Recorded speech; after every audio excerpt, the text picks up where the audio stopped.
வேலுண்டு வினையில்லை மயிலுண்டு பயமில்லை குகனுண்டு குறைவில்லை கந்தனுண்டு கவலையில்லை. திருச்செந்தூர் முருகனுக்கு அரோகரா முருகா சரணம். ஹாய் ஹலோ வணக்கம். திஸ் இஸ் சித்ரா ஃப்ரம் சித்தூஸ்னஸ் சேனல். எல்லாரும் ஆரோக்கியமாகவும் சந்தோஷமாகவும் இருப்பீங்க அப்படின்னு நான் நம்புகிறேன். நானும் ரொம்ப ஆரோக்கியமாகவும் சந்தோஷமாகவும் இருக்கேன். இன்றைய பதிவு எதை பற்றினது அப்படின்னு பார்த்தீங்கன்னா, வரக்கூடிய மகா கந்த சஷ்டி விரதம் 2025 அதை பற்றி தான் நம்ம இன் டீட்டெயிலாக டிஸ்கஸ் பண்ண போகிறோம். நான் வந்து இது வரைக்கும் 3 வருஷம் வெற்றிகரமாக மகா கந்த சஷ்டி விரதம் அனுசரித்து முருகர் வந்து எனக்கு நிறைய அற்புதங்கள் நிகழ்த்தியிருக்காரு. வரக்கூடிய 48 நாளுமே வந்து நம்ம முருகரை பற்றி முருகருக்கு 48 நாள் இருக்கக்கூடிய விரதத்தை பற்றி நான் உங்கள் கூட ஒவ்வொரு நாளும் ஷேர் பண்ணிக்கலாம் அப்படின்னு இருக்கேன். நம்ம சேனலை சப்ஸ்கிரைப் பண்ணாமல் பார்த்துட்ருக்கவங்க எல்லாமே தயவு செஞ்சு சப்ஸ்கிரைப் பண்ணிவிட்டு பக்கத்தில் இருக்க பெல் பட்டனை ப்ரெஸ் பண்ணி வச்சுக்கோங்க. ஸோ தட் நான் வந்து கொடுக்கக்கூடிய எல்லா கந்த சஷ்டி விரதத்தோட தினசரி பதிவுகளும் உங்களை வந்து சேரும்போது அது உங்களுக்கு நோட்டிஃபிகேஷனாக வரும்.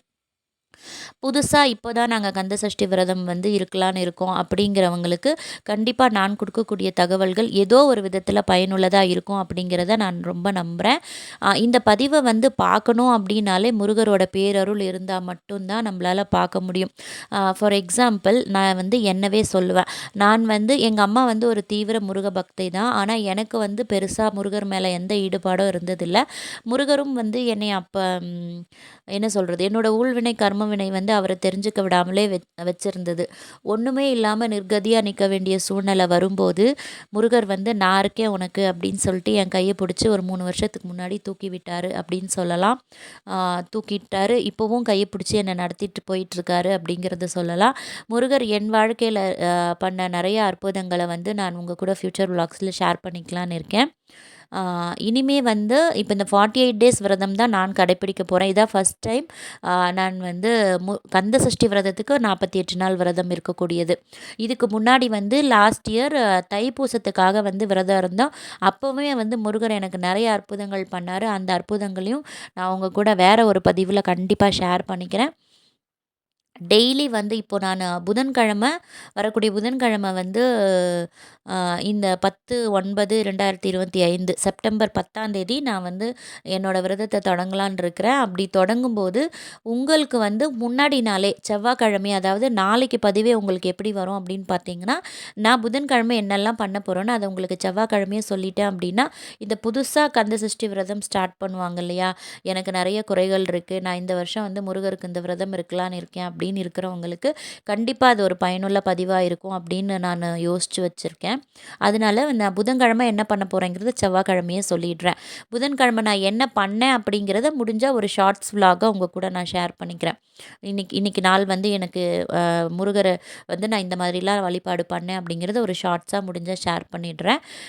ஒரு லாங் வீடியோஸ் வந்து எப்போவுமே உங்களுக்கு ப்ரீவியஸ் டேவே வந்துடும். நெக்ஸ்ட் டே நான் என்ன பண்ண போகிறேன் அப்படிங்கிறத, என்ன பாடல் பாராயணம் பண்ண போகிறேன், முருகருக்கு என்ன நைவேத்தியம் பண்ணலான் இருக்கேன், முருகருக்கு வந்து காலையில் என்ன நான் மந்திர ஜபம் பண்ணுறேன், ஈவினிங்கில் என்ன பண்ணுறேன், எந்த மாதிரி பூஜை பண்ணுறேன் அப்படிங்கிறதெல்லாம் கண்டிப்பாக ப்ரீவியஸ் டேவே உங்களுக்கு நான் கொடுத்துட்டேன் அப்படின்னா, என்னோட அந்த 48 நாள் விரதத்து கூட உங்களுக்கும் ட்ராவல் பண்ணுறதுக்கும், உங்களோட விரதத்தோட இது நானும் ட்ராவல் பண்ணுறதுக்குமே வசதியாக இருக்கும் அப்படிங்கிற மாதிரி தான் நான் வந்து ஆலோசனை பண்ணி வச்சுருக்கேன்.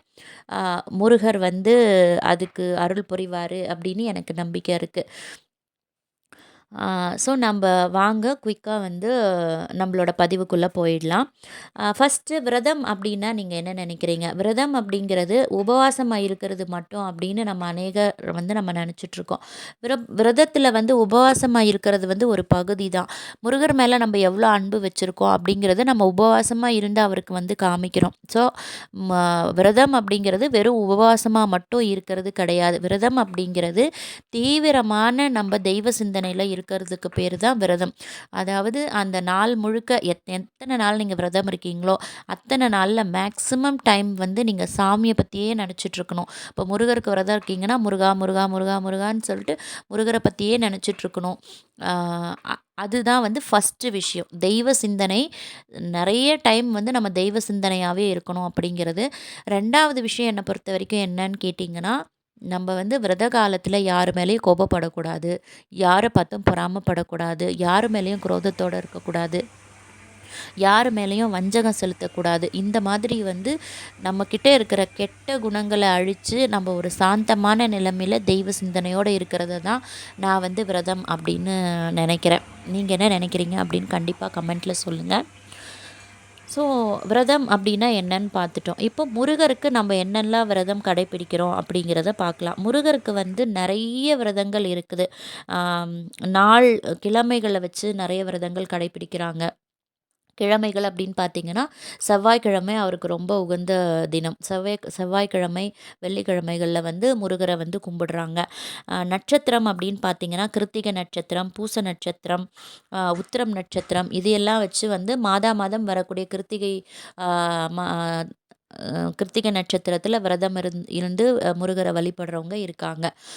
அடுத்து பார்த்திங்கன்னா திதி அப்படின்னு பார்த்தீங்கன்னா சஷ்டி திதி மாதம் உங்களுக்கு வந்து ஒரு தேய்பிறை சஷ்டி வரும், ஒரு வளர்பிறை சஷ்டி வரும். ஸோ அதுலேயுமே வந்து சஷ்டி விரதம் இருந்தாலும் முருகர் வந்து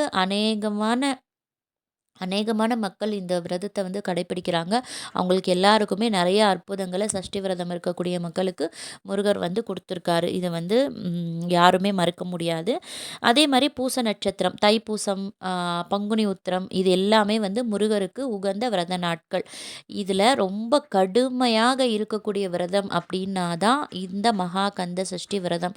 இந்த விரதம்லாம் வந்து வருஷம் இப்போ ஜனவரி 1 ஸ்டார்ட் பண்ணும்போதே எப்படா வரும் அப்படின்னு சொல்லிட்டு நான்லாம் யோசித்து வச்சுட்டு ஒரு டைரி எடுத்து மார்க் பண்ணி வச்சுப்பேன். அந்த டேட் எப்போ வரும். ஏன்னா நம்ம அதுக்கேற்ற மாதிரி எப்போவுமே ஒரு விரதம் இருக்க போகிறோம் அப்படின்னா நம்மளோட உடலையும் மனசையும் வந்து நம்ம ப்ரிப்பேர் பண்ணிக்கணும். ஏன்னா ஒரு விரதம் கடைப்பிடிக்கிறது அப்படிங்கிறது ஒரு சாதாரண விஷயமே கிடையாது.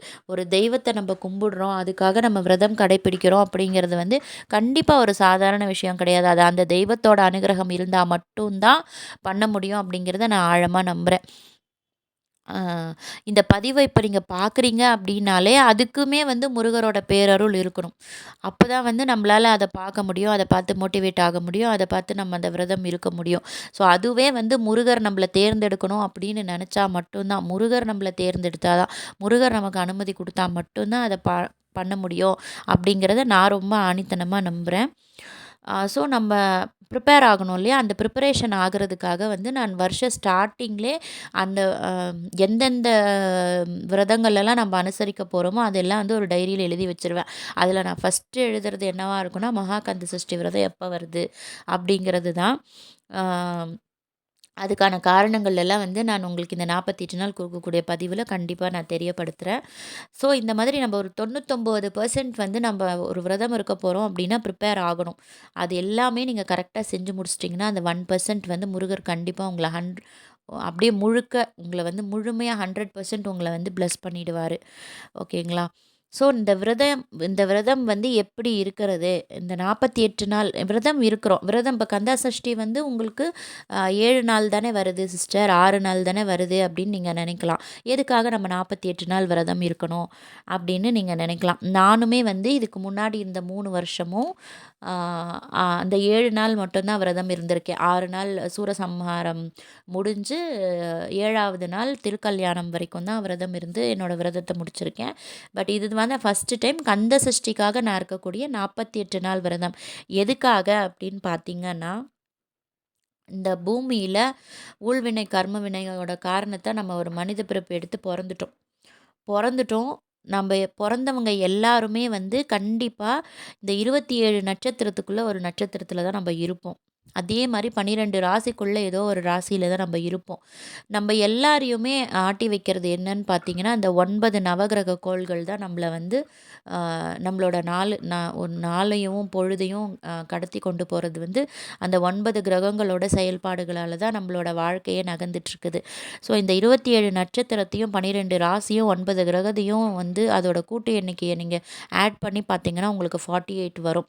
அதுக்காக தான் நம்ம முன்னோர்கள் வந்து எந்த விரதம் பண்ணாலும் நீங்கள் ஒரு 48 டேஸ் தெய்வங்களை நோக்கி அந்த விரதம் கடைப்பிடிக்கும் போது 48 நாளில் நீங்கள் கடைப்பிடிக்கிறப்ப உங்களுக்கு அந்த 27 நட்சத்திரத்தினால ஏதாவது பாதிப்பு இருந்தாலோ, 12 ராசிகள்ல உங்களுக்கு ஏதாவது பாதிப்பு இருந்தாலோ, 9 நவகிரகத்தால உங்களுக்கு ஏதாவது பாதிப்பு இருந்தாலோ, அது எல்லாமே நம்மள விட்டு போறதுக்கு 100% வாய்ப்பு இருக்கு. அப்படிங்கிறதுனால தான் நம்மள வந்து எந்த விரதம் கடைப்பிடிச்சாலும் 48 நாள் அத நம்ம செய்யும்போது நமக்கு பூரண பலன் கிடைக்கும் அப்படின்னு வந்து சொல்லி வச்சிருக்காங்க. ஸோ, அதனால நானுமே இந்த வருஷத்துலருந்து 48 நாள் இருக்கலாம் அப்படின்னு முடிவு பண்ணியிருக்கேன்.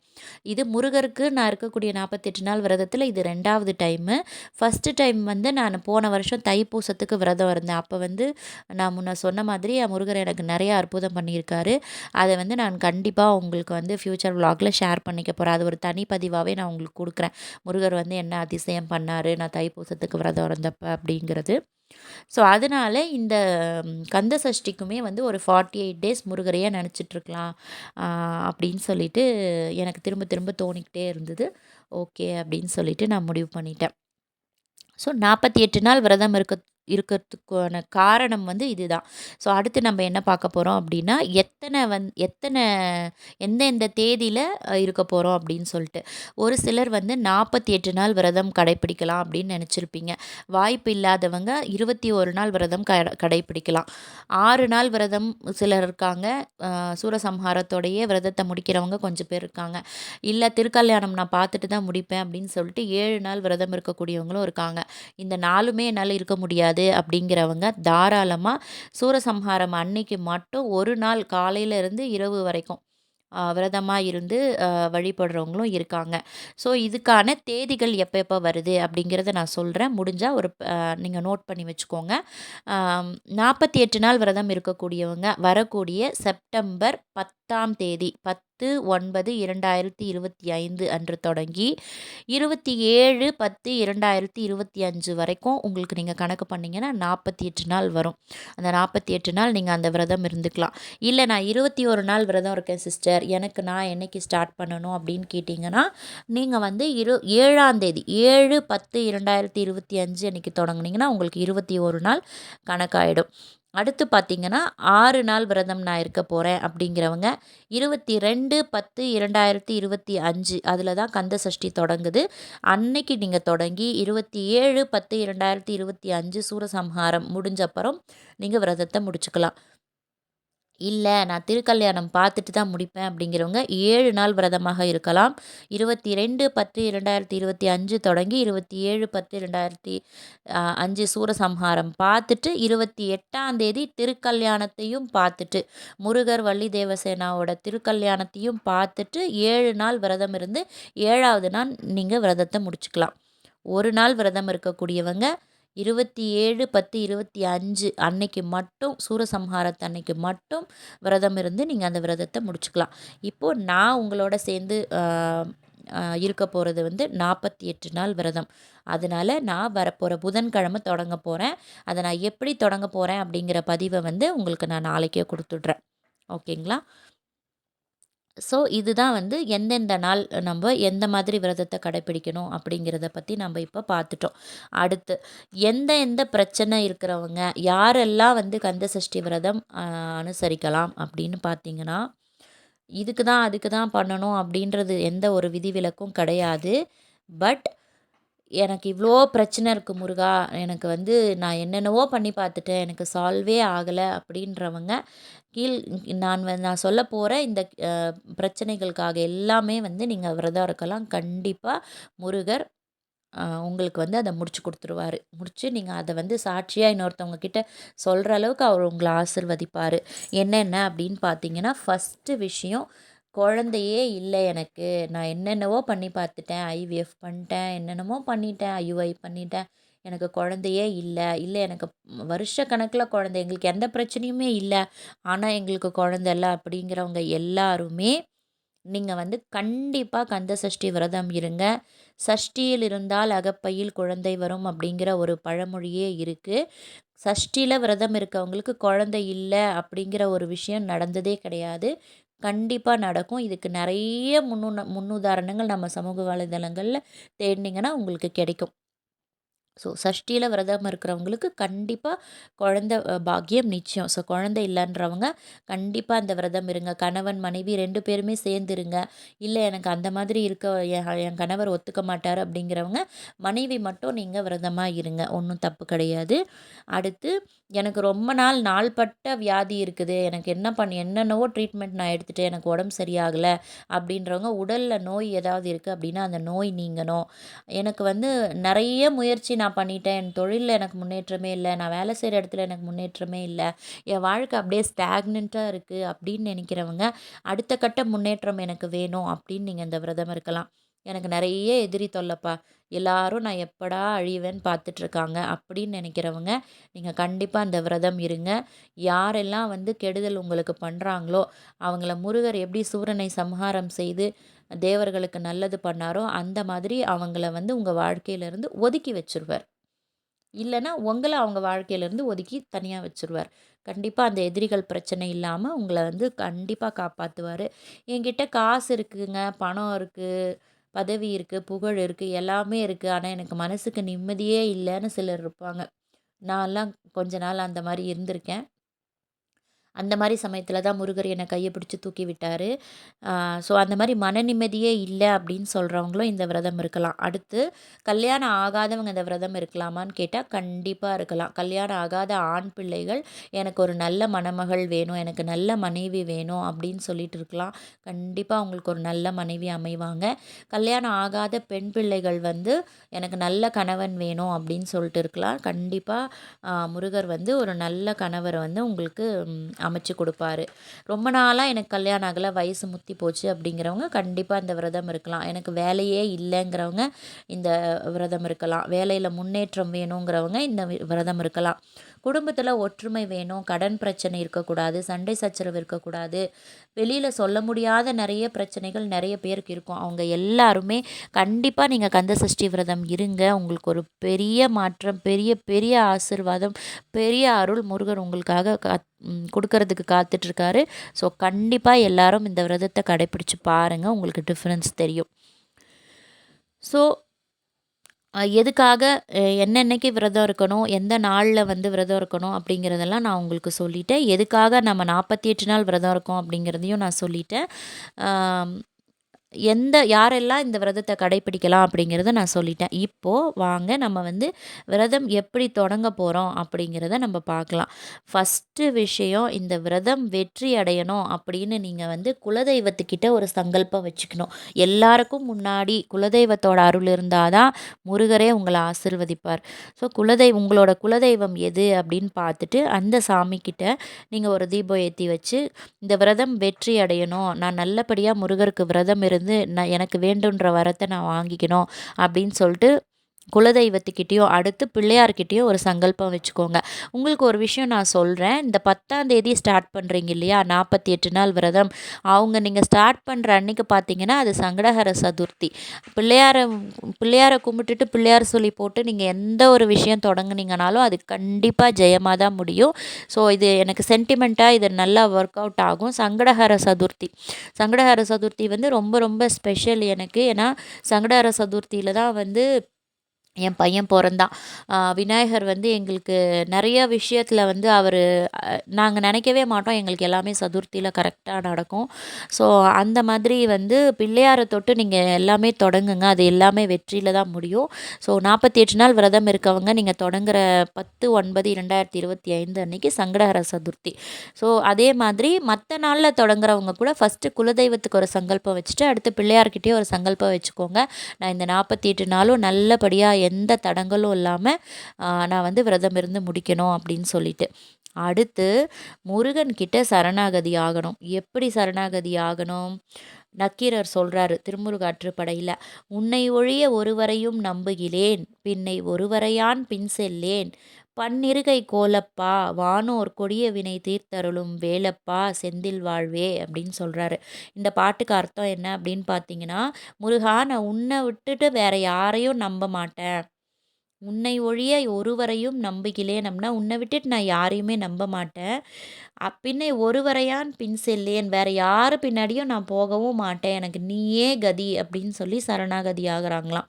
வானோர் கொடிய வினை தீர்த்தருளும் வேலப்பா, வேலு வச்சு தான் அவர் வந்து என்ன பண்ணாரு, சூரனை சம்ஹாரம் செய்து தேவர்களெல்லாம் காப்பாத்தினாரு இல்லைங்களா. வானோர்களுக்குள்ள கொடிய வினையை வந்து வேல் கொண்டு சூரனை சம்ஹாரம் செய்து காப்பாத்தினவர் முருகன். அந்த மாதிரி என்னையும் நீங்கள் தான் காப்பாற்றணும் செந்தில் ஆண்டவரே அப்படிங்கிறது தான் இந்த பாட்டோட அர்த்தம். அந்த மாதிரி நீங்கள் இந்த பாட்டை கூட நீங்கள் படிக்கலாம். உன்னை ஒழிய ஒருவரையும் நம்புகிலேன், பின்னை ஒருவரையான் பின் செல்லேன், பன்னிருகை கோலப்பா, 12 கை, 6 முகம் இல்லையா அவருக்கு, 12 கை வச்சிருக்காராம். பன்னிருகை கோலப்பா, வானோர் கொடிய வினை தீர்த்தருளும் வேலப்பா, செந்தில் வாழ்வே அப்படின்னு சொல்லி முருகர்கிட்ட ஃபுல்லு சரண்டர் ஆகிடுங்க. சரணாகதி ஆயிடணும். நீ தான் எனக்கு உறவு, நீ தான் எனக்கு உலகம், நீ தான் எனக்கு வாழ்க்கை, நீ தான் எனக்கு மூச்சு, நீ தான் எனக்கு பேச்சு. இப்படி நீங்கள் சரணாகதி ஆயிடுங்க. மிச்சது எல்லாம் முருகர் பார்த்துப்பார். அடுத்து முருகர்கிட்டையும் சங்கல்பம் வச்சுடுறீங்களா. 10ஆம் தேதி சங்கடஹர சதுர்த்தி அன்னைக்கு நீங்கள் வந்து தொடங்க போகிறீங்க.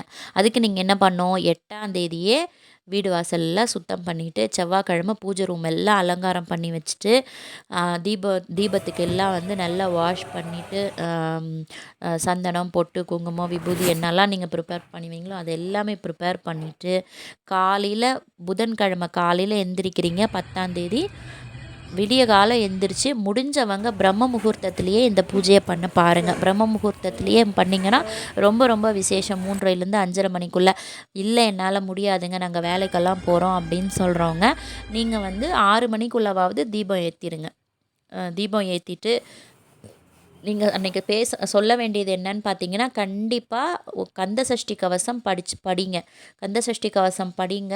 முருகனோட மூல மந்திரமான ஓம் சரவணபவ அந்த மூல மந்திரத்தை வந்து 108 தடவை பாராயணம் பண்ணுங்கள். அப்படி இல்லைன்னா எழுதுங்க. ஒரு புக்கு வச்சு நீங்கள் எழுதிக்கலாம்.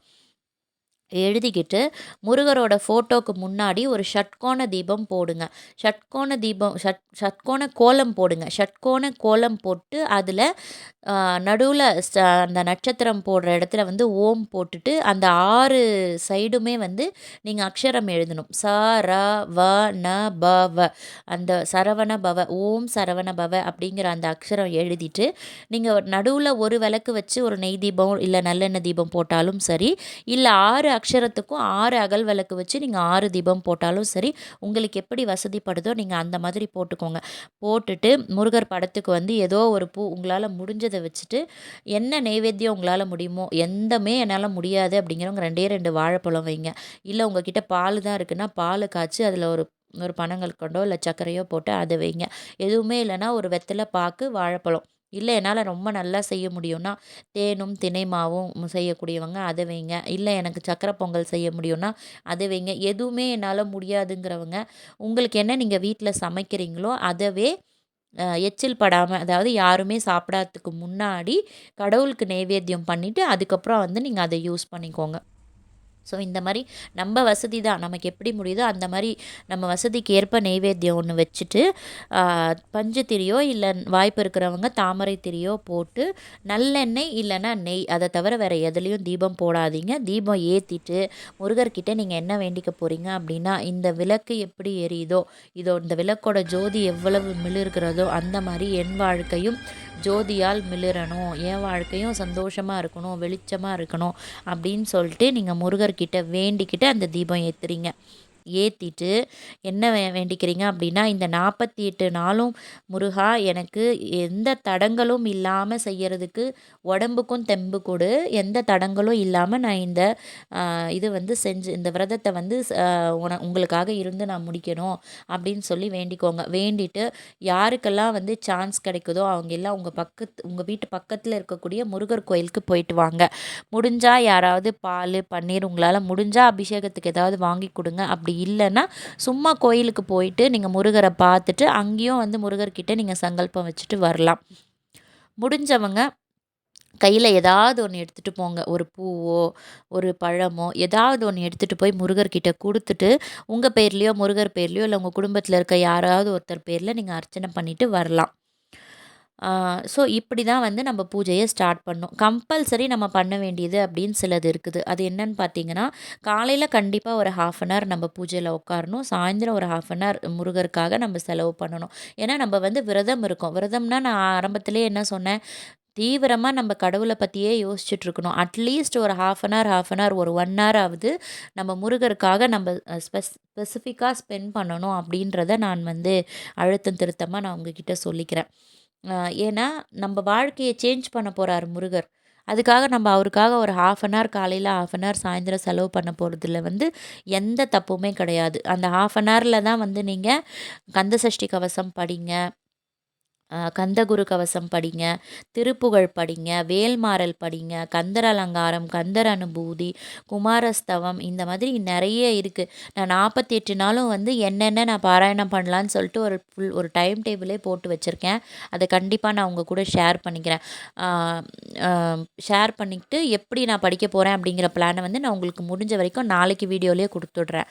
அதுக்கப்புறம் டெய்லி நான் என்ன படிக்க போகிறேன் அப்படிங்கிறத வந்து விளக்கமாக பாடல் வரிகளோடைய கூட வந்து நான் உங்களுக்கு டெய்லி வீடியோவாக உங்களுக்கு கொடுத்துட்றேன். நான் என்ன படிக்கலான்னு பிளான் பண்ணி வச்சுருக்கேன்றதை உங்களுக்கு நாளைக்கு வீடியோவில் தெரியப்படுத்துகிறேன். நீங்கள் படிக்க வேண்டிய பாராயண வரிகளை பற்றி நான் சொல்லிட்டேன். இது என்ன படித்தா என்னென்ன பலன் கிடைக்குது அப்படிங்கிறத நான் உங்களுக்கு இண்டிவிஜுவல் வீடியோவில் நான் கண்டிப்பாக ஷேர் பண்ணுறேன். ஸோ இதுக்கு நடுவில் வந்து உங்களுக்கு ஒரு டவுட் வரலாம். ஏதாவது ஒரு கெட்ட செய்தி எங்கள் குடும்பத்தில் நடந்துருச்சு, ஏதாவது தீட்டு ஆகுது, அபசகுனமாக நாங்கள் ஏதாவது கேள்விப்பட்டோம் அப்படின்னா, அப்போது நாங்கள் என்ன பண்ணுறதுங்க அப்படின்னு கேட்டிங்கன்னா, அதுக்கு வந்து இப்போது யாராவது ஒருத்தர் இறந்துட்டாங்களோ, இல்லை யாராவது சிக்கா இருக்காங்க, இறக்குற மாரி இருக்காங்க அப்படின்னா, அவங்க வந்து எந்த மாரி க்ளோஸ் ரிலேஷனா அப்படின்னு நீங்க வந்து பாருங்க. ரொம்ப க்ளோஸ் ரிலேட்டிவ்ஸா இருந்தா ஒரு 7 டேஸ் அந்த மாரி இருக்கும். ஸோ நீங்க அந்த நாள் வரைக்கும் நீங்க தீபம் ஏத்த வேணாம், பூஜை பண்ண வேணாம், எதுவுமே பண்ண வேணாம். இப்போ நீங்க ஒரு 10வது நாள் ஸ்டாப் பண்றீங்க, உங்களுக்கு அந்த மாரி ஏதோ ஒரு செய்தி வந்துருச்சு அப்படின்னா, நீங்க அந்த 7 டேஸ் நீங்க கேப் எடுத்துக்கோங்க. தப்பே கிடையாது. கேப் எடுத்துட்டு, அதுக்கடுத்து 8வது நாள் நீங்க மறுபடியும் தொடங்க போறீங்க அப்படின்னா, அத 11வது நாளா கணக்கு வச்சு நீங்க தொடங்கிக்கலாம். எந்த தப்பும் கிடையாது. இல்ல ரொம்ப தூரத்து ரிலேட்டிவ் அப்படின்னா வந்து நீங்க ஒரு 3 டேஸ், 5 டேஸ் அப்படின்னு ஒரு கணக்கு இருக்கும். அவங்க அந்த பூஜை பண்றதுக்கு. ஸோ அந்த நாள விட்டுட்டு நீங்க எப்பவும் போல நான் சொன்ன மாதிரி அந்த 3 டேஸ விட்டுட்டு என்னைக்கு நீங்க விட்டீங்களோ, அந்த நாள் கணக்குக்கு அடுத்த நாள்லருந்து நீங்க கன்டினியூஸா தொடங்கிக்கலாம். அதனால எந்த தப்பும் கிடையாது. அதே மாதிரி லேடீஸ் லேடீஸ் வந்து இந்த 48 டேஸ் நீங்க இருக்க சொல்றீங்க சிஸ்டர். இதுக்கு நடுவுல எனக்கு பீரியட்ஸ் ஆயிட்டா, அதாவது மாதவிடாய் ஆயிட்டா நான் என்ன பண்றது? அப்படின்னு நீங்க கேட்டீங்க அப்படின்னா, இதுக்கும் சேம் ரூல்ஸ் தான். நீங்க எந்த நாள்ல விட்டீங்களோ, அந்த நாள்லேருந்து நீங்க தொடங்கிக்கலாம். ஓகேங்களா? அந்த டைமில் நீங்கள் பூஜை ரூமுக்கு மட்டும் வேணாம். பட் நீங்கள் மந்திரம்லாம் சொல்லலாம். எந்த தப்பும் கிடையாது. முருகர் கண்டிப்பாக அதுக்கெல்லாம் கோச்சிக்க மாட்டார். என்னை பொறுத்த வரைக்கும். நானுமே முதல்ல அதுக்கெல்லாம் பயந்த நாட்கள் உண்டு. பட் முருகர் கடவுள் வந்து இப்படி அப்படின்லாம் எதுவும் நமக்கு சொல்கிறது கிடையாது. நீங்கள் வந்து பூஜா ரூமுக்கு போகாதீங்க. விளக்கெல்லாம் ஏற்றாதீங்க. வீட்டில் இருக்க யாரையாவது விளக்கு வைக்க சொல்லுங்கள். நீங்கள் வந்து ஆனால் வந்து ஓம் சரவண பவ அப்படின்னு சொல்கிறதுக்கெல்லாம் எந்த ஒரு இதுவும் கிடையாது. ஸோ அதனால் வந்து நீங்கள் மந்திரங்கள்லாம் நீங்கள் படிக்கலாம். உங்களுக்கு படிக்கிறதுக்கும் கஷ்டமாக இருக்குது அப்படின்னா, நீங்கள் இந்த யூடியூப்பில் போட்டு விட்டுட்டு நீங்கள் காதில் கேளுங்க. அதுவுமே வந்து நம்ம முருகரை நினச்சிட்டே இருக்கிறதுக்கு சமம் தான். அது வந்து எந்த விதத்துலையும் நம்ம விரதத்தை வந்து கெடுக்க போகிறது கிடையாது. ரொம்ப முக்கியமான விஷயம், நான்வெஜ் சாப்பிடாதீங்க. அந்த 48 டேஸ் வந்து விரதம் இருக்கக்கூடியவர்கள் நான்வெஜ் சாப்பிடாதீங்க. இப்போ நெறைய டைப்ஸ் இருக்கு. நெறைய பேர் வந்து நான் ஒரு வேளை மட்டும் சாப்பிடாம இருக்க போறேன் அப்படின்னு சொல்லி நீங்க சங்கல்பம் பண்ணிக்கலாம். இல்ல நான் 2 வேளை சாப்பிடாம இருக்க போறேன். ஒரு வேளை மட்டும் தான் சாப்பிடுவேன் அப்படின்னு நீங்க சங்கல்பம் பண்ணிக்கலாம். இல்ல வந்து ஆ நான் 3 வேளையுமே சாப்பிடாம இருக்கேன் அப்படிங்கிறது வந்து என்ன பொறுத்த வரைக்கும் டேஞ்சர் தான். அது வந்து நான் நான் வந்து அது அது ரெக்கமெண்ட் பண்ண மாட்டேன். ஏன்னா வந்து இப்போலாம் எல்லாராலயும் வந்து இப்போ ரொம்ப ஃபாஸ்ட்டா எல்லாரும் ஓடிட்டுருக்காங்க. 3 வேளையும் சாப்பிடாம இருக்கிறது எவ்வளோ சாத்தியம் அப்படின்னு தெரியல. நான் இது 4வது வருஷம் இருக்க போறேன். இதில நான் ஃபர்ஸ்ட்டு வருஷம் மட்டும் தான் எதுவுமே சாப்பிடாம இருந்தேன். அதுக்கப்புறம் என்னோட உடல் வந்து எனக்கு ஒத்துழைக்கல.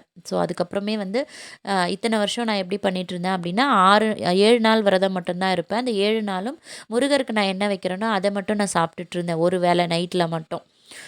போன வருஷம் வந்து எப்போவுமே முருகருக்கு என்ன வைக்கிறோனோ அதை நான் சாப்பிட்டுட்டு இருந்தேன். பட் அந்த மந்திரம் பாராயணம் எல்லாம் கரெக்டாக பண்ணிடுவேன். பட் அந்த சாப்பிட்ற விஷயம் மட்டும் உடம்பு வந்து எனக்கு ஒத்துழைக்கல. அதனால வந்து நான் என்ன சஜெஸ்ட் பண்ணுவேன் அப்படின்னா, சாப்பிட்றதெல்லாம் 3 வேளையும் சாப்பிட்டுட்டு கூட நீங்க விரதம் இருக்கலாம். என்னன்னா முருகருக்கு அந்த மந்திரம் படிக்கிறதோ, முருகரை பற்றியே எப்பவும் நினச்சிட்டு இருக்கிறதோ, கோபப்படாமல் இருக்கிறதோ, ஆக்ரோஷப்படாமல் இருக்கிறதோ பண்ணணும் கரெக்டாக. என்னை பொறுத்த வரைக்கும் அதுதான் விரதம் அப்படின்னு நான் நினைக்கிறேன். இதுக்கு முரணான கருத்துக்களும் நிறைய பேருக்கு இருக்கலாம். அப்படி இருக்கிறவங்க தயவுசெய்து நீங்கள் கமெண்ட்டில் பதிவு பண்ணுங்க, தப்பு இல்லை. நான் தெரிஞ்சுக்கிறேன், எனக்கும் தெரியாமல் நிறைய விஷயம் இருக்கும் இல்லைங்களா? நான் தெரிஞ்சுக்கிறேன். நீங்கள் வந்து பதிவு பண்ணுறதா இருந்தால் நீங்கள் கமெண்ட்டில் வந்து கண்டிப்பாக பதிவு பண்ணுங்கள். நான்வெஜ் மட்டும் கம்பல்சரி சாப்பிடாதீங்க. நான்வெஜ் சாப்பிட்டிங்கன்னா அது உங்களுக்கு விரதமாகவே கன்சிடர் பண்ண முடியாது அப்படின்னு நான் நினைக்கிறேன். நான்வெஜ் வந்து சாப்பிடாதீங்க. முடிஞ்சவங்க வந்து நான் எப்படி இருக்க போகிறேன் அப்படின்னா, இந்த 48 டேஸில் அந்த கடைசி 7 டேஸ் இருக்குது இல்லைங்களா, 22nd 28th வரைக்கும், அன்னைக்கு மட்டும் தான் நான் நைட்டில் முருகருக்கு என்ன வச்சுருக்கனோ அந்த பிரசாதத்தை சாப்பிட்டுக்க போகிறேன். மற்றபடி அந்த 7 டேஸ் தவிர்த்து மிச்ச நாள் எல்லாமே நான் வந்து ஒரு வேளை மட்டும்தான் விரதமாக இருக்கலாம் அப்படின்றிருக்கேன். மிச்சம் 2 டைம் வந்து நான் சாப்பிடுவேன், கண்டிப்பாக சாப்பிடுவேன். எத்தனை பேருக்கு வந்து இதில் உடன்பாடு இருக்கோ நீங்கள் ஃபாலோ பண்ணுறதுன்னா நீங்கள் கண்டிப்பாக ஃபாலோ பண்ணிக்கலாம். ஸோ நான் விரதத்தை பற்றி எல்லாமே உங்களுக்கு நான் சொல்லியிருக்கேன் அப்படின்னு நான் நினைக்கிறேன். இதை தவிர்த்து உங்களுக்கு வேறு ஏதாவது டவுட் இருக்குது அப்படின்னா கண்டிப்பாக கமெண்ட் செக்ஷனில் தெரியப்படுத்துங்க, நான் உங்களுக்கு ரிப்ளை பண்ணுறேன். நான் சொன்னதில் ஏதாவது தவறு இருந்தாலும் கண்டிப்பாக கமெண்ட் செக்ஷனில் தெரியப்படுத்துங்க. நாளைக்கு வீடியோவில் நான் புதன்கிழமை என்ன பண்ண போகிறேன், நான் பாராயணம் பண்ணுறதுக்கான என்ன பிளான் பண்ணி வச்சுருக்கேன் அப்படிங்கிறதெல்லாம் கண்டிப்பாக உங்கள் கூட நான் ஷேர் பண்ணிக்கிறேன். நம்ம சேனலை சப்ஸ்கிரைப் பண்ணாமல் இருக்கவங்க கண்டிப்பாக சப்ஸ்கிரைப் பண்ணிக்கோங்க. இது வரைக்கும் நான் கொடுத்த இந்த கண்டென்ட் வந்து உங்களுக்கு பிடிச்சிருக்கு அப்படின்னா கண்டிப்பாக ஒரு லைக் கொடுக்க மறந்துடாதீங்க. உங்கள் ஃப்ரெண்ட்ஸ் அண்ட் ஃபேமிலி யாராவது கந்த சஷ்டி விரதம் செய்ய போகிறாங்க, புதுசாக செய்ய போகிறாங்க, அவங்களுக்கு இந்த இந்த நான் சொன்ன தகவல்கள் எல்லாம் பயனுள்ளதாக இருக்கும் அப்படின்னு நீங்கள் நினச்சிங்கன்னா கண்டிப்பாக ஒரு ஷேர் பண்ணிவிடுங்க. So stay tuned to Chittu's Nest. Meet you in next video. Om Sharavana Bhava. Thank you.